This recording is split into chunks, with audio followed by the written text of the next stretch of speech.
la ruptura entre ambos sí es uno de estos momentos álgidos, ¿verdad? Que van a conducir al final de la alianza entre ellos.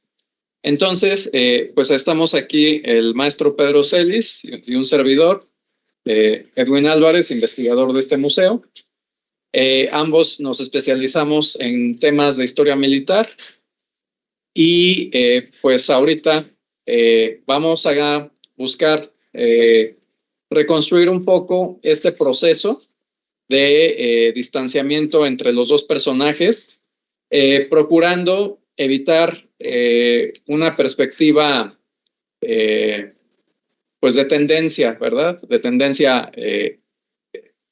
pues ya sea emotiva, demasiado emocional, para explicar por qué ambos personajes rompen, y evitando también un punto de vista maniqueísta, ¿no? Evitar esto de los buenos y los malos, y buscando más bien explicar cómo estos dos caudillos de igual importancia, pues terminan en bandos opuestos, después de haber compartido en dos ocasiones la misma causa. Entonces, pues, si gustas comenzar, Pedro. Bueno, pues primero que nada, pues agradecer siempre la presencia de ustedes, la invitación al Museo Casa de Carranza. Y lo que plantea ahorita el doctor Edwin, pues sería más o menos como la dinámica, ¿no? Incluso ahorita me gustaría también ver la posibilidad de que pues interactuemos un poquito con el público por la importancia de la participación de ustedes.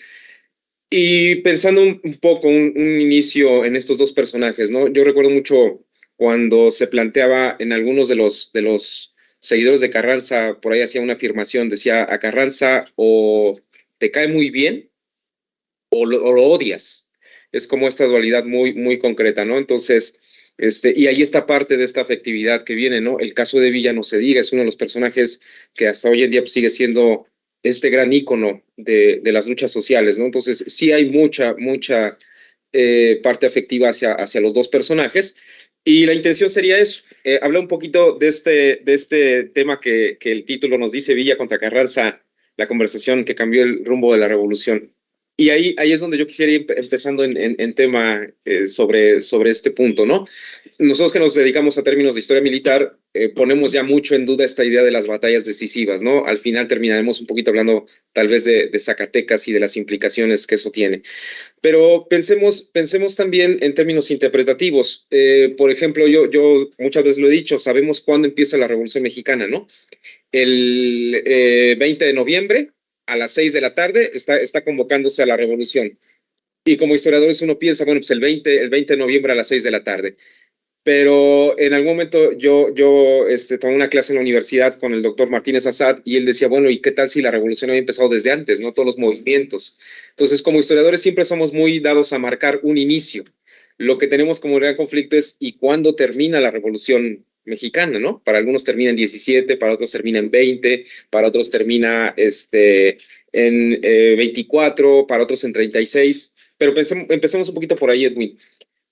¿Dónde está el inicio de la ruptura? Si podemos marcar algún momento, si hay antecedentes, ¿qué es lo que está sucediendo en la revolución? ¿Dónde marcarías tú el inicio de este enfrentamiento, de este conflicto entre Villa y Venustiano Carranza?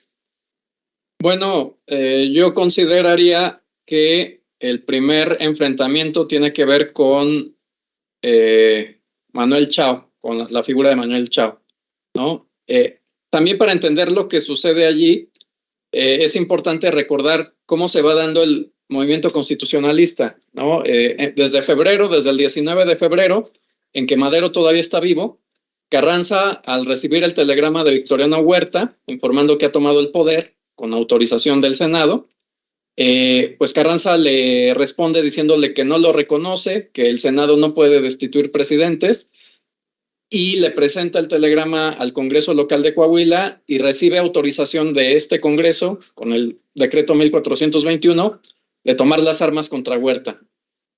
A partir de allí, pues empieza la bolita de nieve, ¿no? A ir creciendo. Para el 26 de marzo, ya ha sufrido Carranza algunos descalabros militares en su propio estado, pero aunque de hecho ha perdido la capital, que es Saltillo, está elaborando el plan de Guadalupe, ¿no? El 26 de marzo. Y con ese plan pues ya le da nombre a su ejército, va a ser el Ejército Constitucionalista, y él asume el título de primer jefe.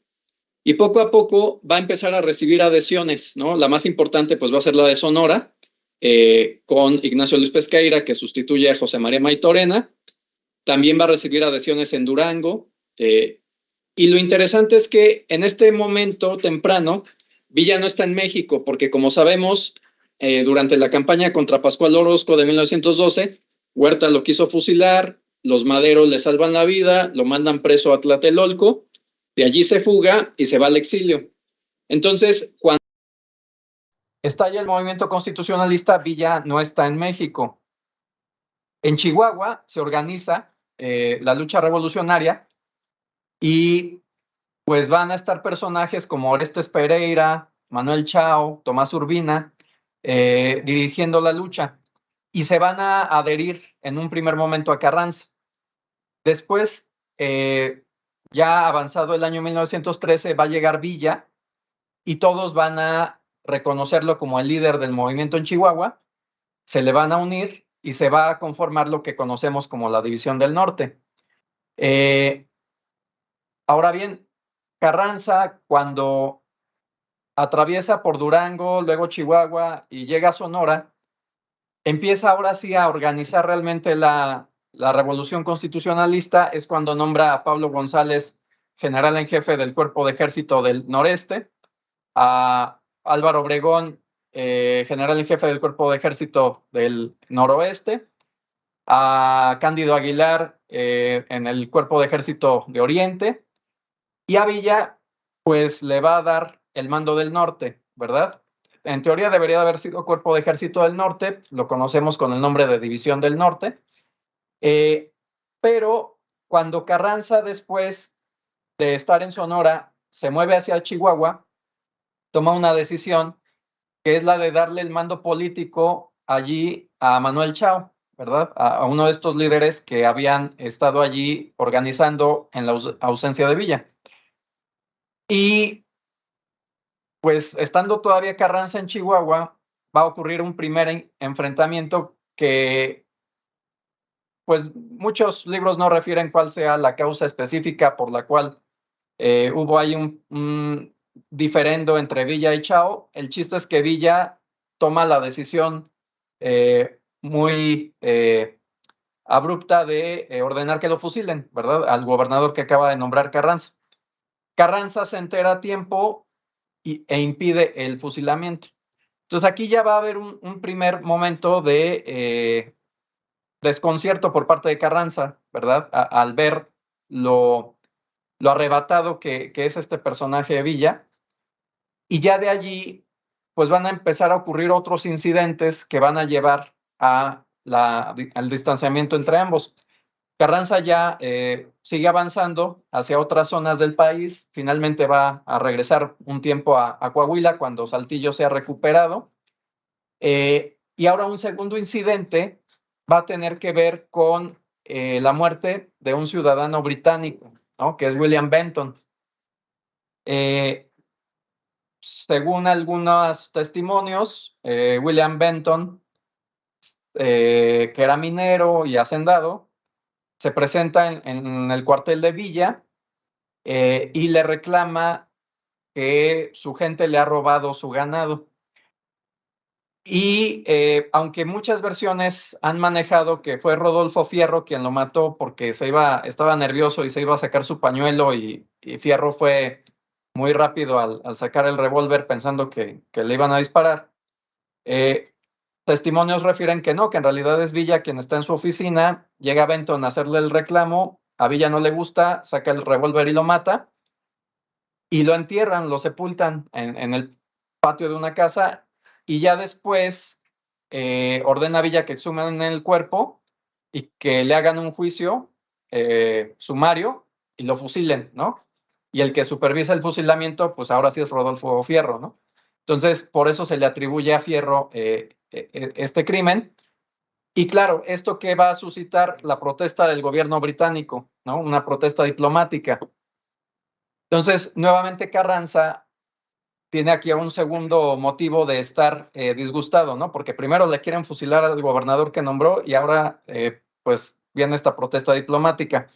Entonces, lo que tenemos con Villa es un personaje muy interesante porque, por un lado, su valía militar es incuestionable, ¿no? Es necesario para la revolución y su importancia no se puede negar porque en el ámbito militar va a ser decisivo, su participación va a ser decisiva para el veloz triunfo del movimiento constitucionalista.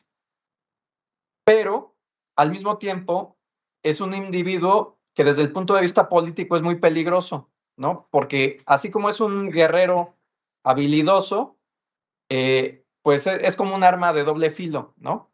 Porque es difícil de controlar. Entonces, Carranza, que es muy controlador, que a la gente que tiene bajo sus órdenes la quiere tener muy subordinada, y cuando alguien no se subordina, pues lo margina, ¿verdad? No solo militares, también civiles. De eso da testimonio Martín Luis Guzmán en El Águila y la Serpiente, ¿verdad? Donde vierte una opinión bastante negativa sobre Carranza. Pues obviamente va a haber un choque, ¿no? Por un lado, este primer jefe que quiere ser acatado como tal, y por otro lado, este Villa, que es un guerrero indómito, que tan es valioso para luchar contra sus enemigos como es peligroso, porque no se le puede dirigir, ¿no? Entonces, pues estos dos incidentes van a preparar el camino para que Carranza tenga una mala opinión del personaje. Y viene entonces un tercer momento de decisión, que va a ser la batalla de Zacatecas. Carranza sabe que Zacatecas está muy conectado por las vías del ferrocarril con el centro del país. Tomar Zacatecas es importante estratégicamente porque de allí se puede avanzar muy rápido hacia el centro. Entonces, es una plaza importante, ya la pelearon 2 veces. Primero, Pánfilo Natera la había tomado para los revolucionarios, luego el Ejército Federal recupera la plaza y ahora Pánfilo Natera vuelve a atacarla. Carranza quiere que sea Natera el que la tome, pero sabe que Natera no tiene suficientes fuerzas para lograr la victoria. Entonces decide que hay que ordenarle a Villa que envíe fuerzas para reforzar a Natera. Lo interesante es esta conversación telegráfica, porque el primer telegrama, que es el que le envía Villa, parte de la idea de: usted me pide que me ponga bajo las órdenes de Natera, y yo no lo voy a hacer. Así que si usted insiste, pues yo le renuncio el mando de la División del Norte, y nombre usted a quien quiera. Y Carranza le responde: no, yo no le estoy ordenando que se supedite a Natera, yo le estoy ordenando que parte de sus fuerzas las envíe bajo un nombre de confianza a reforzar a Natera. Y Villa le responde: renuncio al mando, ¿no? Es muy lacónico el tercer telegrama, donde le dice: yo renuncio al mando. Carranza le responde con otro telegrama diciéndole: le acepto la renuncia, lamento que renuncie. En el fondo no lo lamentaba. Lamento que renuncie, y pues ya le pido que convoque a todos sus generales subordinados para que en una reunión yo me comunique con ellos y veamos quién lo sustituye a usted.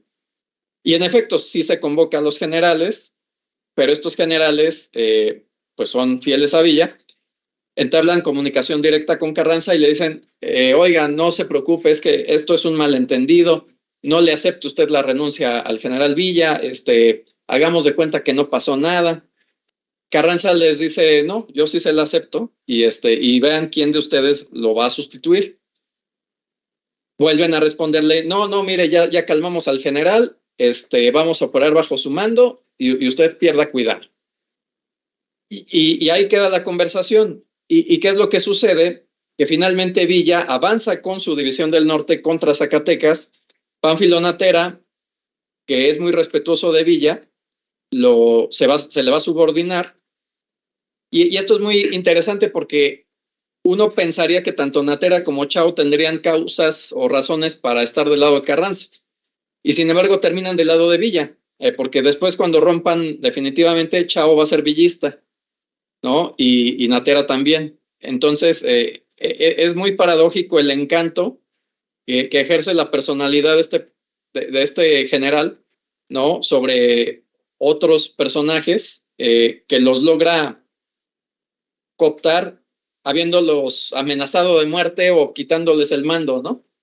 Pero bueno, el hecho es que toman Zacatecas. Carranza evidentemente está furioso porque se le desacató, sí fue Villa quien toma la plaza, y entonces ahora lo que quiere Carranza es que Pablo González y Álvaro Obregón avancen lo antes posible contra la Ciudad de México y que lleguen antes que Villa. Y literalmente ordena que vuelen las vías del tren para que Villa no pueda llegar a tiempo a la Ciudad de México, ¿no? Quiere detenerlo por allá. Se sale con la suya. En efecto, llega primero Obregón desde Guadalajara y Pablo González desde Tamaulipas y San Luis Potosí. Llegan allí al Estado de México y pues tiene lugar esta negociación con José Refugio Velasco, que va a llevar a la firma de los mal llamados tratados de Teoloyucan, que como comenté el lunes, más bien serían capitulaciones de Teoloyucan, como también me hizo ver la doctora Josefina MacGregor. ¿Es el fin de la relación entre Villa y Carranza? Todavía no. ¿Me dejarías interrumpirte y retomar un poquito? Ya ahorita narras bien, y volvemos otra vez al problema, ¿no? El inicio, ¿dónde está el inicio? Parece que hay varios momentos. A mí me llama mucho la atención lo que comentas en el caso de Villa, y por ahí quisiera retomar y llegar un poquito a Zacatecas, tal vez insistir un poquito en cuál es el conflicto entre Villa y Carranza, ¿no? Ya lo has ampliado, pero sí tal vez insistir un poquito tal vez en por dónde puede estar el verdadero conflicto, ¿no? Por ejemplo, mencionas el caso de Villa como un personaje importante en términos militares. Yo no sé hasta qué punto sea importante en términos militares. ¿A qué voy? Por lo menos cuando Villa se incorpora a la División del Norte que dirige Victoriano Huerta, sí hay una importancia en Villa, pero no es todavía ese personaje que muestra la capacidad militar. Es decir, me parece que Villa tiene eso que tú dices, ¿no? Es algo que es peculiar en él, que le hace ser pues alguien que tiene un cierto mando, una cierta categoría, un cierto prestigio. Pero por lo menos en la primera participación de la División del Norte de Huerta, incluso me parece que lo que funciona ahí es la integración de los revolucionarios a la maquinaria federal. Pero Villa no es así quizá el gran destacado. Pero tenemos a Villa metiéndose en problemas cuando roba estos caballos y están a punto de fusilarlo, ¿no? Entonces, ahí vamos viendo este personaje que tal vez tenga algo como personaje, todavía tal vez no la parte militar como tal, y creo que ahí está el gran punto de Zacatecas, ¿no? Creo que Zacatecas ya es otra cosa en términos militares de la presencia de Villa, ¿no? O sea, creo que habría que hacer eso. Pensando un poquito en esto que ya has mencionado, ¿cuál tú crees que sería el conflicto? Que el conflicto es evidentemente ideológico, político, personal, o en términos de un interés y un pragmatismo militar. ¿A qué voy, por ejemplo? Sabemos el lapso en que Villa es gobernador de Chihuahua, ese pequeño lapso donde empieza reparto de haciendas, ¿no? Divisiones de haciendas, y ahí entra en conflicto, yo no sé si político o ideológico, con Carranza. Están metidos los dos aspectos. Es decir, Carranza dentro de la idea del constitucionalismo y la legalidad, pues dice eso no es lo que se debe de hacer. Pero también está la parte de Villa en términos de la ideología. Es que es el beneficio para la sociedad. Entonces pueden estar metidos estos aspectos, ¿no? Los políticos, los ideológicos, y evidentemente hay algo de personal entre ellos, ¿no? Yo recuerdo, por ejemplo, para años más adelante, la ley agraria del 6 de enero del 15, que evidentemente pues tiene que ver con una respuesta a los repartos agrarios que Villa estaba haciendo de forma arbitraria o que había hecho años anteriores, ¿no? Y Carranza decir, bueno, sí va a haber reparto agrario, pero dentro de los marcos de la legalidad. Entonces, está lo político, está lo ideológico y evidentemente está lo personal. ¿Por dónde te decantarías tú en términos de decir el conflicto? Tal vez están los tres grandes problemas metidos, pero ¿cuál dirías tú es lo que realmente hace que esto se vaya complicando cada vez más y más y más hasta llegar al momento de tensión en Zacatecas, por ejemplo? Bueno, donde podemos ver sin lugar a dudas un distanciamiento que podríamos decir ideológico es con Zapata. Zapata tiene un punto de vista muy claro, tal vez de miras un poco cortas, pero muy claro, sobre lo que quiere lograr a través de la revolución. Y esto lo lleva a romper con Madero, a rechazar a Huerta y a rechazar a Carranza. Entonces, con Zapata sí considero que estamos viendo una propuesta que puede ser cooptada por la visión que tienen los constitucionalistas o no. Pero sin lugar a dudas, los zapatistas tienen un plan y tienen una visión muy específica, si no del país, por lo menos sí de lo que quieren para su estado. En el caso de Villa, yo siento que había mucha más compatibilidad. Esto del reparto agrario, pues claro que le molestó a Carranza como le molestó que Lucio Blanco y Francisco J. Mújica repartieran también allá en Tamaulipas las propiedades de Félix Díaz. Y los reprendió y todo, pero Lucio Blanco entra triunfante a la Ciudad de México bajo las órdenes de Pablo González. Y de hecho Carranza lo nombra gobernador del Distrito Federal en estos primeros meses de agosto a noviembre de 1914. Francisco J. Mújica va a operar bajo las órdenes primero de Pablo González, después de Álvaro Obregón, va a ser un miembro del Congreso Constituyente de Querétaro, va a ser candidato a la gubernatura de Michoacán, y cuando los sonorenses se levantan contra Carranza con el plan de Agua Prieta, si bien Mújica había tratado de convencer a Carranza de no meterse en las elecciones, no se va a adherir al plan de Agua Prieta, lo cual le va a llevar a ser marginado políticamente durante los primeros años de la dinastía sonorense. Entonces, ¿a qué voy? Y Lucio Blanco, si bien va a apoyar después a la Convención de Aguascalientes, va a regresar en 1917, se va a reconciliar con Carranza y va a apoyarlo hasta su muerte contra los sonorenses. A lo que voy es a lo siguiente: el reparto agrario podía haber, prematuro, podía haber sido una ocasión de enojo de parte de Carranza, pero no un motivo por el cual Carranza dijera quiere otro tipo de país al que yo pretendo establecer y por tanto no cabe en mi proyecto. No es así. Blanco y Mújica son buenos ejemplos de que esto no era una cuestión decisiva. Yo lo veo más por el terreno, por un lado, personal, ¿no? En efecto, es evidente que estos dos personajes terminan cayéndose muy mal y que no están dispuestos a supeditar esta antipatía a cosas más importantes, pero también está la cuestión de quién tiene el mando supremo del movimiento y qué debería de esperar de parte de jefes militares, ¿no? Por ejemplo, cuando Victoriano Huerta quiere fusilar a Villa, Villa en ese momento es brigadier, ¿no? Y pertenece a las fuerzas irregulares.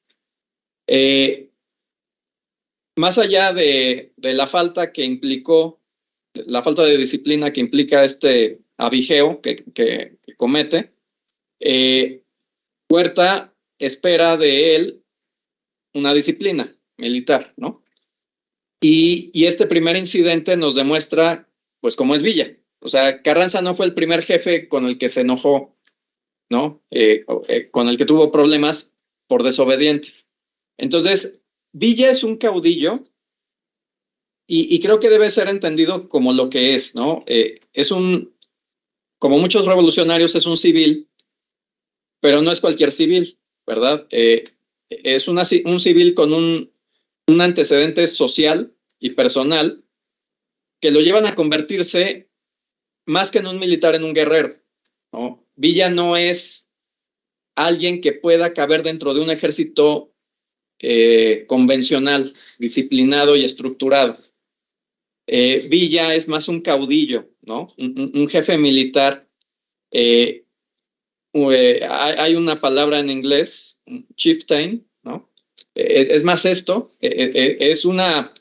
no es un cacique, es un caudillo, pero tal cual tiene un liderazgo social y bélico, pero no es definitivamente el tipo de persona que puede encajar en un ejército, ¿no? No puede ser subordinado de nadie, es su propio jefe.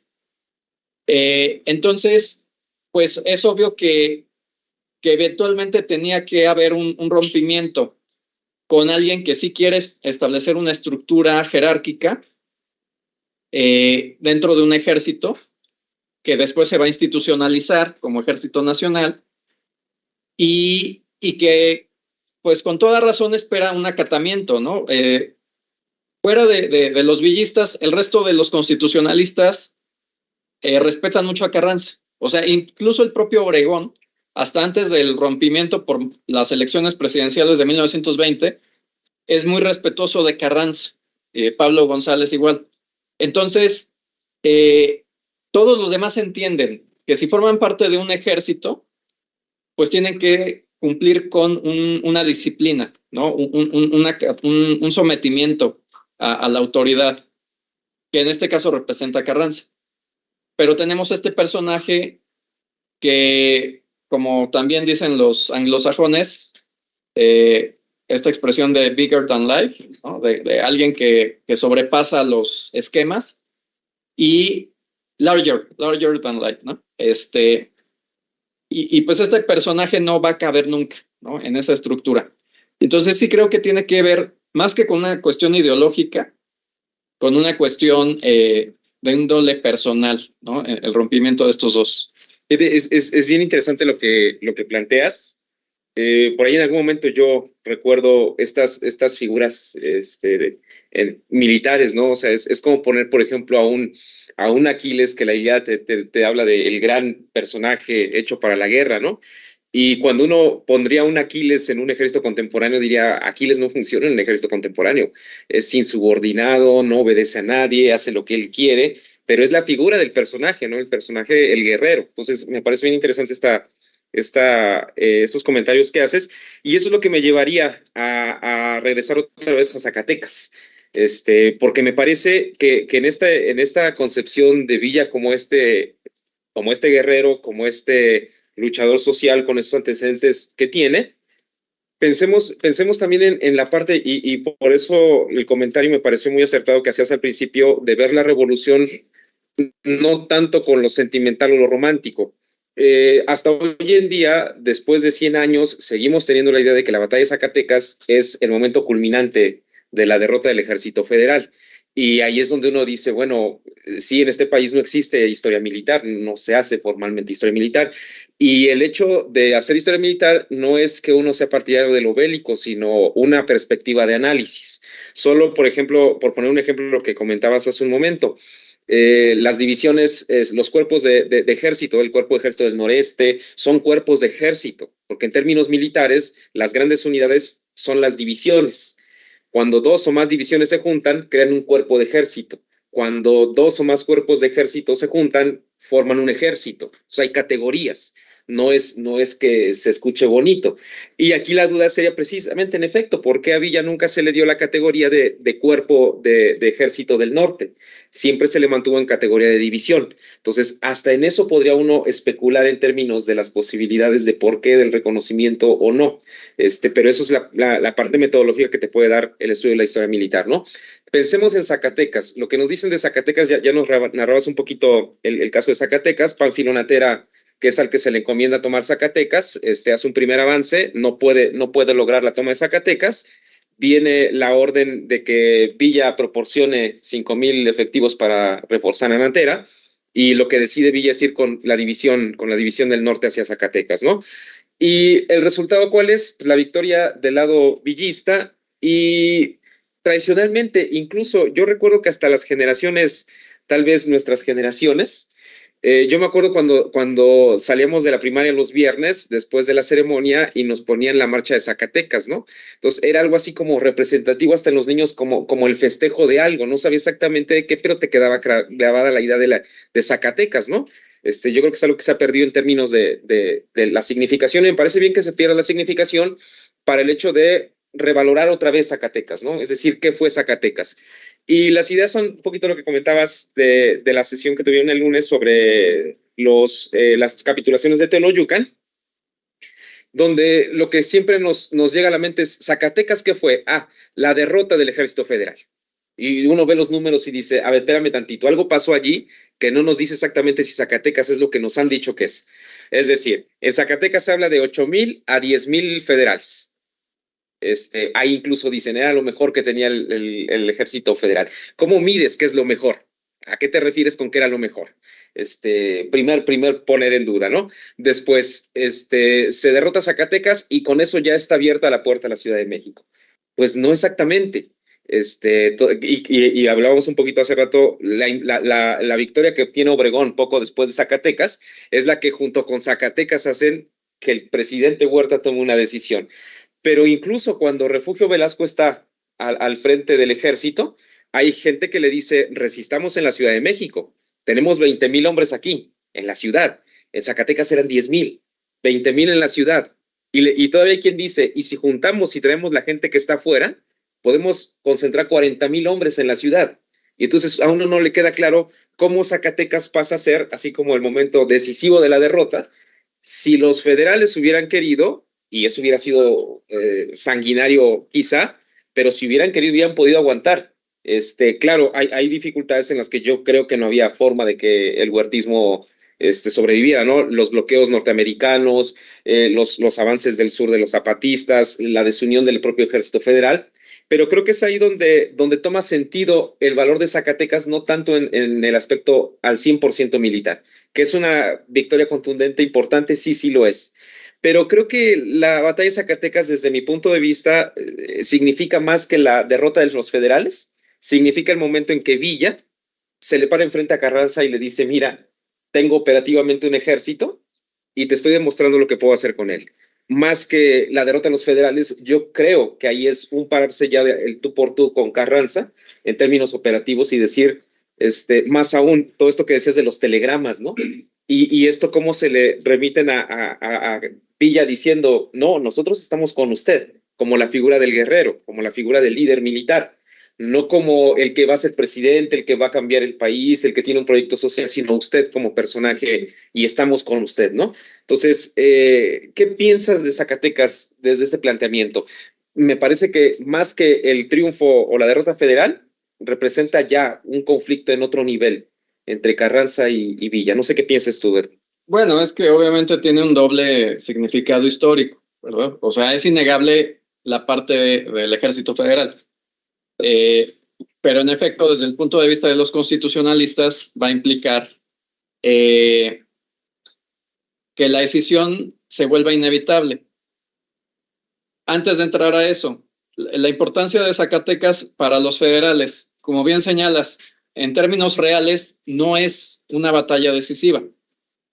Huerta podía haber continuado, pero en ese momento Veracruz está bloqueado y ocupado por los estadounidenses y están dispuestos a invadir el país, ¿no? El general Frederick Johnston recibe órdenes de Woodrow Wilson de invadir a discreción, si cree que debe hacerlo. Por otra parte, se le están viniendo encima a Huerta Pablo González, Francisco Villa y Álvaro Obregón, ¿no? 3 contingentes simultáneos. Y creo que lo que decide a Huerta, o sea, la importancia de Zacatecas no es la que tuvo en términos militares, es la que Huerta le atribuye. Huerta está viendo caer Zacatecas y Guadalajara casi al mismo tiempo.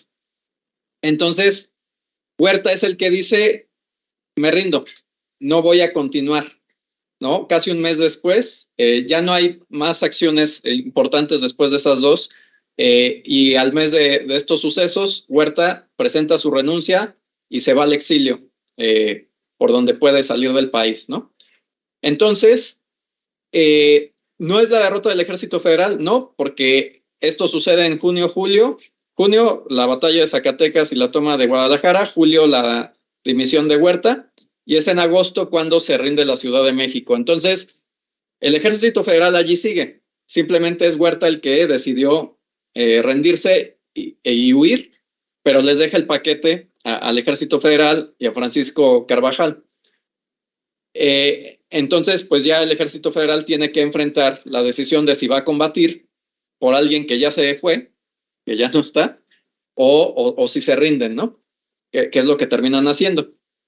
Y en efecto, para Carranza fue muy claro lo que significaba que Villa tomara Zacatecas, y la significación de eso lo vemos en la conversación que tiene Refugio Velasco con Alfredo Robles Domínguez, que de eso también se comentó el lunes. Aparentemente, el gobierno de Carvajal fracasa para llegar a un acuerdo con los carrancistas, porque primero les envían a Saltillo al general Lauro Villar con todo su prestigio, y Carranza lo regresa pues con las manos vacías. Ya que está en Querétaro Carranza, Carvajal le hace saber que está dispuesto a negociar la rendición de la ciudad.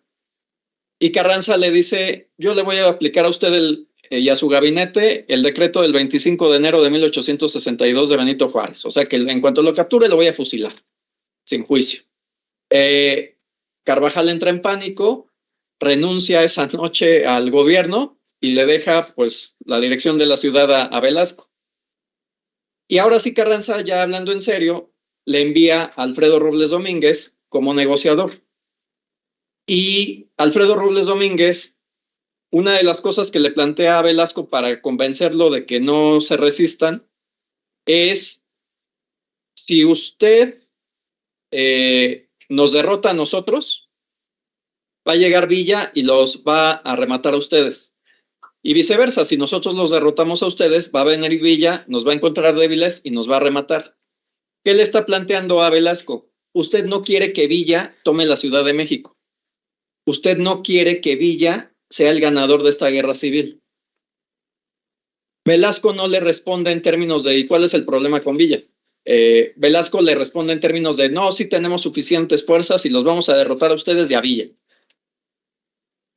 Este diálogo es interesante porque nos deja ver que para Velasco Villa representa lo mismo que para Robles Domínguez. Es decir, una persona muy peligrosa, ¿no? Que nadie puede controlar, que va a venir a destruir y a saquear. Y aunque no fuera así, porque claro, la entrada triunfante de Villa y Zapata a la Ciudad de México demuestran que Villa no era este personaje casi salido de las hordas de Gengis Khan, ¿no? No era este ser, pero esa es la imagen que se tiene de Villa y del villismo, ¿no? Entonces, para ese momento todavía no está la ruptura que es provocada por la fallida negociación en Torreón, ¿no? Del Pacto de Torreón y de la primera convención en la Ciudad de México, la Convención de Generales. Allí Villa todavía no ha terminado de romper con Carranza y sin embargo Robles Domínguez ya le está diciendo a Velasco, vamos a enfrentarnos con ellos. Es inevitable. Después de que ustedes se rindan, nuestro siguiente enemigo a derrotar es Villa. Entonces, los constitucionalistas, y no Carranza aislado, los constitucionalistas tienen claro lo que va a pasar. Y lo buscan evitar, porque por algo va Obregón allá a entrevistarse con Villa, a Torreón, ¿no? A decirle, oiga, pues me envíe emisarios a la convención, ok, el pacto de Torreón no salió bien, pero esto no está perdido. Quieren convencer a Villa de que no haya un rompimiento. O sea, no es de que den la causa por perdida, pero muchos en el fondo ya saben que sí va a ocurrir, que es cuestión de tiempo. Entonces, hay mucha lucidez en esa conversación de Robles Domínguez con Velasco y nos hace ver que en el fondo saben estos señores que es inevitable el enfrentamiento. Ok, y ahorita que avanzas un poquito al pacto de Torreón, yo escuchaba una conferencia de Salvador Rueda sobre Zacatecas precisamente hace tiempo, y una de las cosas que él planteaba es esto que sabemos muy bien de cómo inicia la revolución, ¿no? Que a diferencia de otras revoluciones del siglo XX, que comienzan ya con un plan, con un proyecto definido, la Revolución Mexicana es más bien un gran movimiento que va sumando conforme va avanzando diferentes demandas, diferentes líderes, diferentes regiones, un poquito lo que ya comentabas con el caso de los zapatistas, que son regiones entre el norte y el sur, son campesinos con características diferentes, pero que se van uniendo, ¿no? En su momento, que se van fracturando estas uniones. El Pacto de Torreón creo que es muy peculiar en cómo está funcionando estos liderazgos, ¿no? Es decir, cada uno pareciera que va con su autoridad de decir, hagamos esto, ¿no? Y parece que hay un jefe, que es el primer jefe del ejército constitucionalista, pero ¿cómo funciona ese primer jefe en términos de la solidez de esa jefatura? ¿Cómo se están moviendo la gente? ¿Cómo cada uno está yendo a estas reuniones? ¿Cómo se está negociando entre los diferentes caudillos, ¿no? ¿Qué nos dirías acerca del Pacto de Torreón, de estas dinámicas de negociación que se están haciendo y el papel de Carranza en todo ello, ¿no? Bueno, Carranza, obviamente, tiene que cuidar su posición histórica, ¿no? No va a precipitarse al rompimiento con Villa, y lo vemos en la conversación telegráfica. Él no destituye a Villa, él deja que Villa sea el que renuncie. Pero bueno, los subordinados de Villa no quieren que se precipite la crisis, los subordinados de Carranza tampoco, y buscan allí mantener este pequeño hilo de conexión sin que se rompa. Carranza los deja hacer, ¿no? Dice, bueno, ok, vayan, hablen con él. Y pues sí les envía emisarios, ¿no? Allá a Torreón, envía a Caballero, que es un lugarteniente de Pablo González. No recuerdo quiénes son los otros dos generales que manda. Y ellos, más allá de simplemente negociar con Villa, aceptan redactar un pacto, un tratado, ¿no? Que va a ser este Pacto de Torreón, donde establecen una serie de cláusulas, ¿no? Y es donde se propone que se va a convocar una convención de generales, es donde también se dice que Carranza no va a ser ya presidente provisional, va a ser presidente interino, y que en cuanto sea posible, pues se van a convocar las elecciones. El Plan de Guadalupe ya decía que cuando hubiera condiciones, se convocaría elecciones. Pero algo que sí tienen los villistas es insistir en la salida de Carranza de la presidencia. Ellos no quieren que Carranza esté más tiempo. Entonces buscan en este Pacto de Torreón establecer mecanismos para elegir ayuntamientos, elegir un Congreso de la Unión, y que este Congreso y estos ayuntamientos organicen elecciones federales y pueda decidirse quién va a ser el siguiente presidente. No quieren que Carranza esté allí. Y además ponen en este Pacto de Torreón la condición de que ningún jefe con mando de fuerzas pueda contender para la presidencia sin haberse retirado del ejército 6 meses antes. Carranza, aunque no es general, pues ejerce la jefatura suprema de este ejército. Entonces, evidentemente están diciendo, no queremos que Carranza se postule. Lo interesante de este pacto es que lo firman los representantes de Carranza, pero no son emisarios plenipotenciarios con plenos poderes como los que enviaría un gobierno en su representación, con la consigna de lo que acuerde nuestro representante plenipotenciario lo va a respaldar este gobierno que lo está enviando. Carranza envía a sus hombres a ganar este tiempo que quieren ganar negociando con Villa, redactan el pacto y, como es natural, se lo presentan a Carranza. Carranza no estaba en la posición de obligarse a acatar lo que redactaran sus emisarios. Carranza, y por eso le presentan el plan y le dicen, ¿qué opina? El pacto, perdón. Y Carranza lo rechaza, ¿no? Lo rechaza de manera muy disimulada, les dice, pues miren, el rubro tal sobre que yo sea presidente ya está cumplido, no quieren que sea provisional, soy interino, está bien, lo de la convención me parece bien, vamos a convocarla, y hasta ahí, ¿no? Guarda silencio sobre los demás puntos, dando a entender no los acepto. Los emisarios quedan mal, ¿verdad? Ante los villistas, porque tienen que explicarles, saben que el primer jefe rechaza el pacto como conjunto, solo acepta estos puntos. Villa sabemos que tiene una reacción muy violenta al respecto, pero lo que aquí falta es claridad, ¿no? Si Carranza de verdad hubiera estado negociando con Villa, pues sí, hubiera tenido que haber un arreglo o una ruptura decisiva en ese momento. Pero son dos perspectivas muy distintas. Por un lado, Villa, al recibir estos emisarios, cree que va a llegar a un acuerdo por fin, y por eso firman este pacto.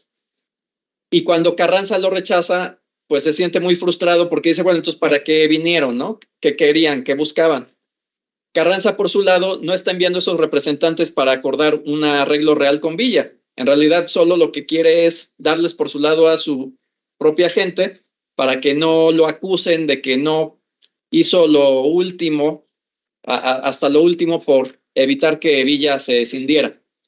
Entonces, debemos entender que era imposible llegar a un arreglo, dado que Carranza no estaba tomando en serio estas negociaciones, y pues se comprende la frustración de Villa, pero también es maniqueo asumir esta posición que han adoptado muchos autores recientemente, de que pues entonces Carranza traicionó la revolución porque traicionó al Plan de Guadalupe y traicionó el pacto de Torreón. Bueno, el Plan de Guadalupe lo cumplió, no lo traicionó, el pacto de Torreón no lo aceptó, ¿no? Entonces no es que esté traicionando hay un pacto que no lo esté honrando, simplemente él no lo acepta porque no está tomando en serio a sus propios representantes, porque no los envía con este carácter serio de llegar a un arreglo con Villa, ¿no? Finalmente lo que quiere Carranza es ganar tiempo y mantener a su propia gente de su lado, que su gente no diga que es un necio que empujó a Villa hacia afuera del constitucionalismo por su terquedad, ¿no? Sino les está diciendo, no, sí, negocien todo lo que quieran, y a ver si llegan a un arreglo con ese señor y lo convencen. Entonces son dos posiciones que en el fondo son irreconciliables, pero obviamente uno está actuando de una manera política porque se está preparando para lo que va a venir, y el otro, pues que no es político, cae ingenuamente en un falso juego y cuando se da cuenta, pues sí, se enoja muchísimo, ¿no? Y pues lo decisivo va a ser la convención, ¿no? Finalmente, la convención va a ser el momento decisivo y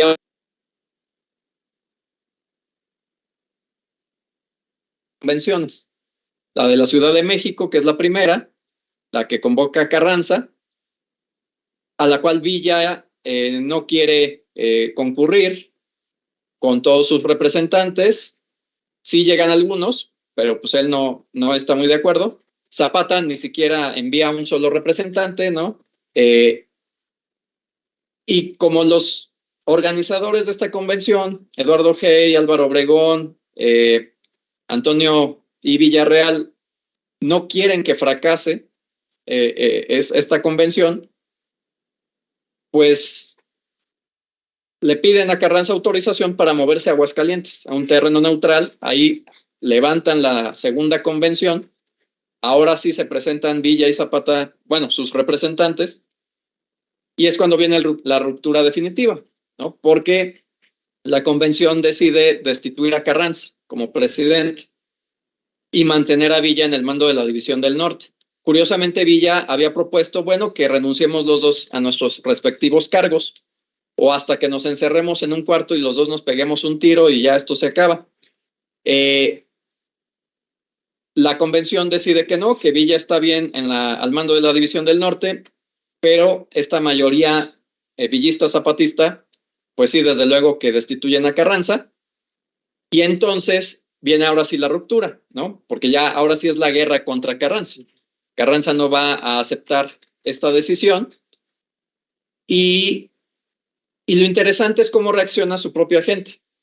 Y esto nos muestra la sabiduría política de Carranza, porque en efecto, después de todos estos intentos de negociar, se llega a la ruptura final y uno pensaría, bueno, al ver todo lo que pasó, Obregón, Hay y los demás podrían haber dicho, pues Carranza es desleal, vámonos con Villa o con la convención. Y no es así. Los constitucionalistas permanecen con Carranza y lo apoyan y empiezan a tildar a Villa de reaccionario, de enemigo de la revolución. ¿Qué nos muestra esto? Que Carranza sabía lo que hacía al dejar que su gente negociara con Villa, porque Carranza fue una forma de demostrarles, miren, vamos a enfrentarnos con ese señor sí o sí. Ustedes no quieren, ustedes quieren convencerlo, creen que pueden, adelante, háganlo, inténtenlo. Cuando vean que no pueden, van a regresar y van a decir, usted tenía razón. Y en pocas palabras, esa es la forma en que reaccionan Obregón, Pablo González y todos ellos. El hecho de que permanezcan con Carranza demuestra que en efecto adoptan esa visión, ¿no? De intentamos todo para mantener a la Villa con nosotros, pero fue inevitable la ruptura. Entonces, más allá de ver a Carranza como un taimado que no honra los acuerdos, hay que entender que está ejerciendo un liderazgo militar y político y que él sabe manejar a su gente, ¿no? Sabe a quién no puede manejar y ese pues va a quedar fuera, en este caso Villa, y a los que sí puede manejar, los maneja de tal forma que ellos mismos le den la razón, ¿no? Y eventualmente lo apoyen incondicionalmente contra Villa y Zapata. Entonces, creo que así es como debe entenderse lo que ocurre entre agosto y noviembre de 1914. Bueno, ya para ir cerrando, pues me gustaría ver si alguien del público, ya con todo lo que se ha hablado, me parece que lo que hemos escuchado el día de hoy sí tiene las posibilidades pues de hacer lo que es la historia, ¿no? De ir reinterpretando, de meter nuevos elementos. Por ejemplo, esto de las pláticas con Refugio Velasco me parece bien interesante porque pone sobre la mesa piezas que por lo general no se mencionan, aunque ahí están los documentos. Entonces, me parece fundamental. Entonces, quisiera ver si alguien del público tiene algún comentario, alguna pregunta, aprovechando que el doctor está hablando sobre estos dos personajes. ¿Alguien tendría algún comentario?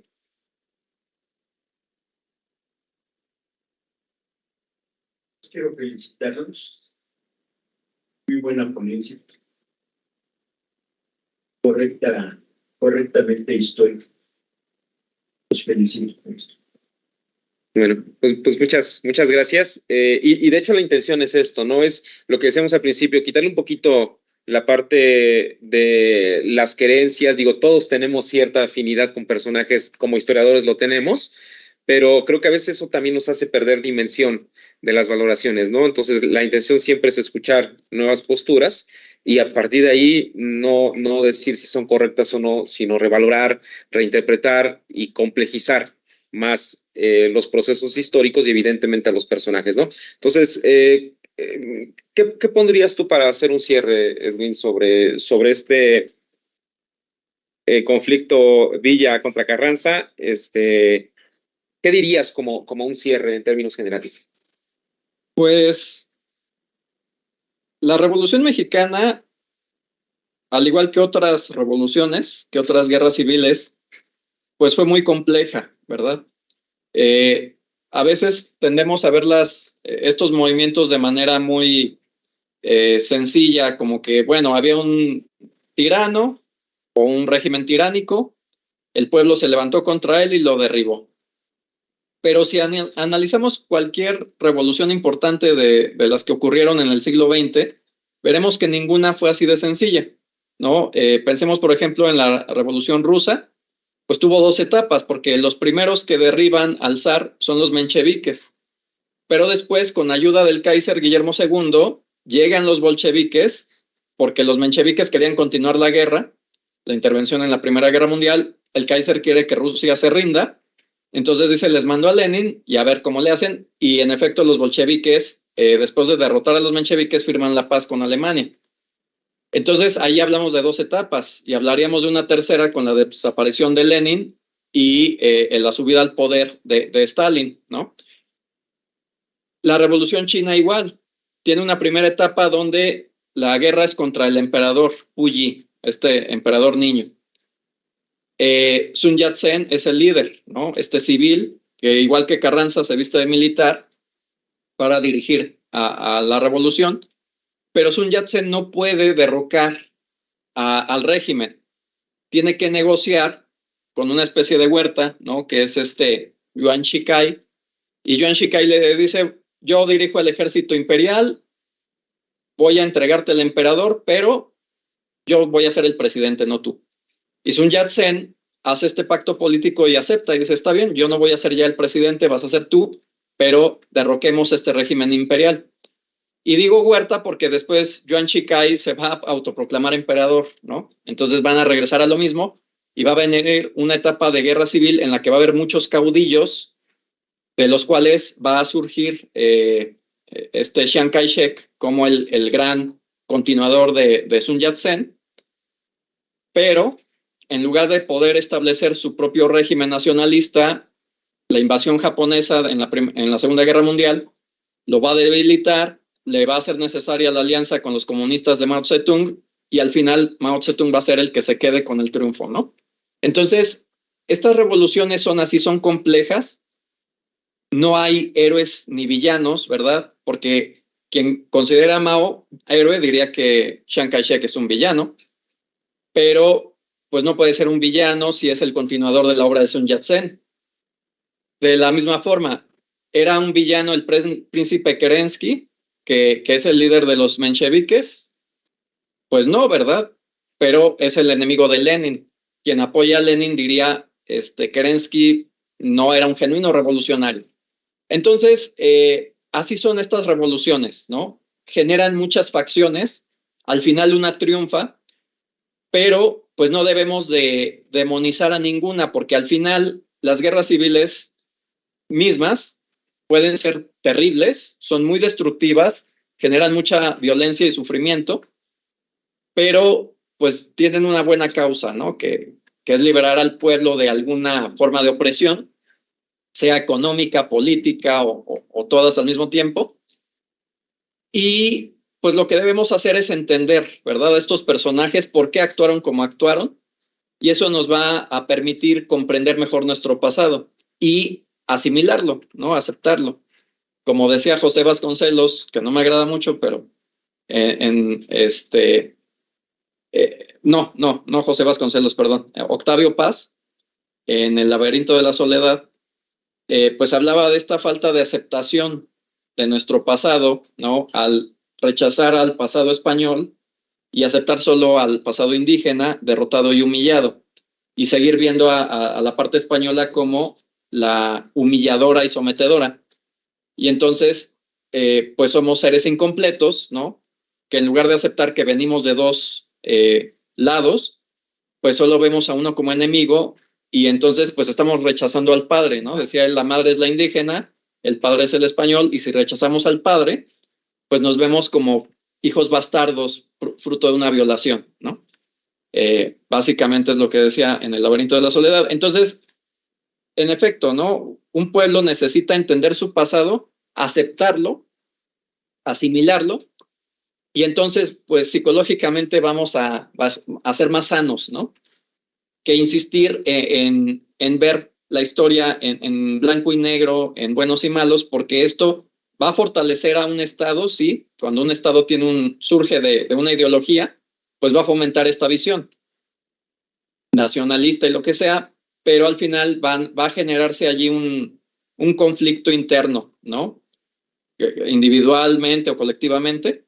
Entonces sí creo que es más importante entender el pasado y aceptarlo que insistir en una visión maniquea que nos lleve a rechazar a los que ganaron y considerar que fueron malos porque fueron los que ganaron, ¿no?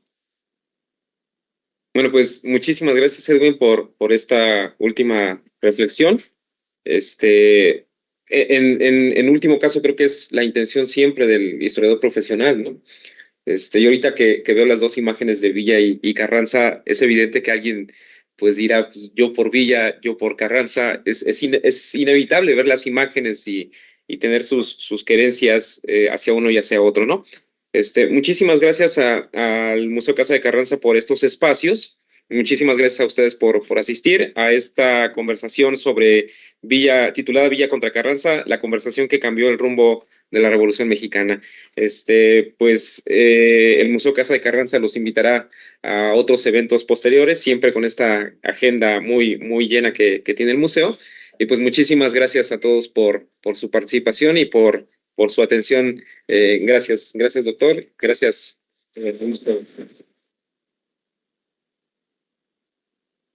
Una foto. Pues con lo que tú comentabas ahorita, el de Villa y el de...